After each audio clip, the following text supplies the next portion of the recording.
Good evening, ladies and gentlemen. This is KingGrimlock. This is Grimgrams. Housekeeping. First off, I'd like to say a massive thank you to my subscribers. You are awesome. Thank you so much for taking the time to watch my last couple of videos. Secondly, to Jamie Sibley for selling me some Transformers comics. Transformers comics, I'm going to say thank you for on a video. Not normally, but these were two very rare ones and sold to me at an exceptionally good price. Very well packaged, quickly delivered, so much so I need to point you in the direction of his website. Go there, buy retail incentive covers at a reasonable price.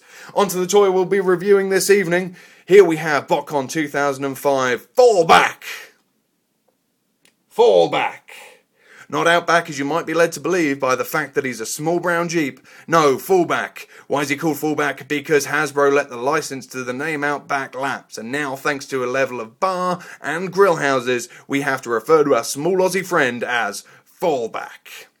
As you can see, Fallback is a repaint of Energon Omnicon Strongarm. The Omnicons and their Decepticon counterparts, the Terracons, were the Scout class figures from the line.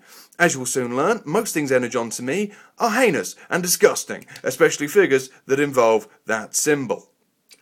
The Scout classes from the line, though, were an exceptional difference. They retained good cartoon accuracy, a competent bot mode, and competent vehicle modes with a nice level of transformation within them.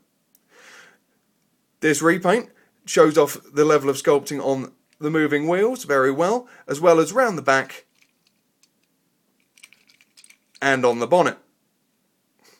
You can't fail to notice the exceptionally large Energon crane, Energon ship, and Energon spare wheel. Quite possibly the dumbest moment of any Transformer. The front, you have a lovely clear windscreen, a beautiful thing to look at, but unfortunately a big problem which will arise when we see the robot mode.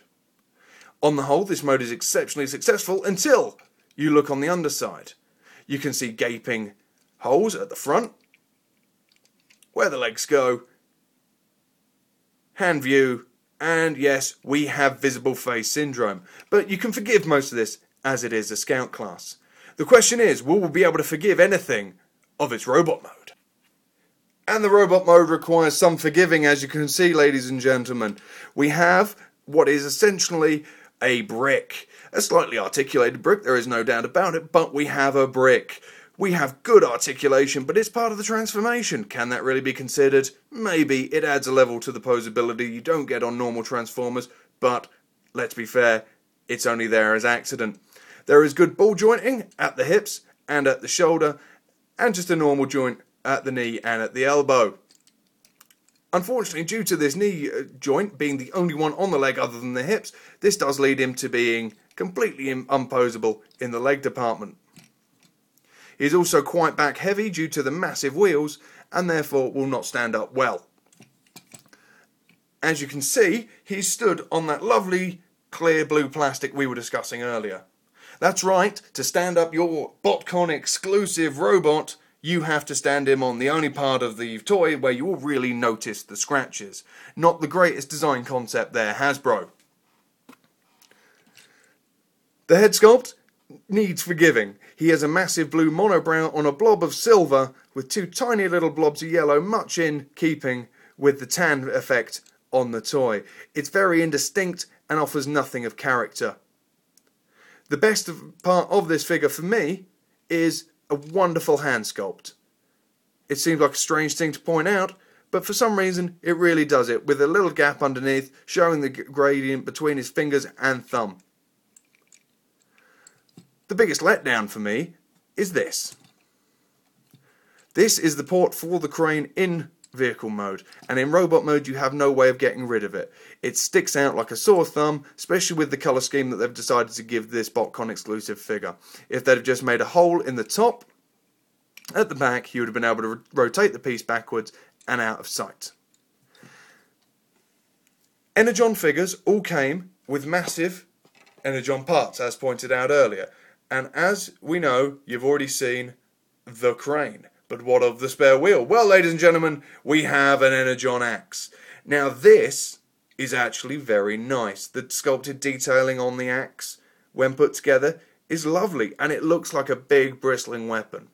Now these were designed to come with the Omnicons as upgrades to the deluxe class figures, and was never in theory designed to go with the Omnicon figure itself. But as you can see, he stands well with it. It looks good. Unfortunately, it is very heavy, and the elbow can suffer severe droopage. Overall, though, this is a highly successful robot mode, and twinned with the quite successful vehicle mode, you can say this does well as a Scout class figure. But as a Botcon exclusive, this fails to do anything for me. It fails to pop. It doesn't give off what Botcon should give off. Botcon figures should have that level of exclusivity with them. You should feel that you've bought a piece of Transformers history, one of a limited number, often varying between 5 and 1,000. 500 and 1,000, I do apologise. 5 and 1,000, that'd be lucky draw. But with this figure, you fail to get that feeling. To give you an idea how disappointed I am with him overall, I paid for this figure deluxe class price for a Scout. That was shipped from the US. I have been known to drop leader class prices on a deluxe Botcon figure, and been happy. So overall, the main problem is he doesn't have the Botcon magic. He doesn't do Botcon. He doesn't scream Botcon. He doesn't make you pick him up and go, "Oh, I have a Botcon toy." Maybe this was because it was the first box set from Botcon.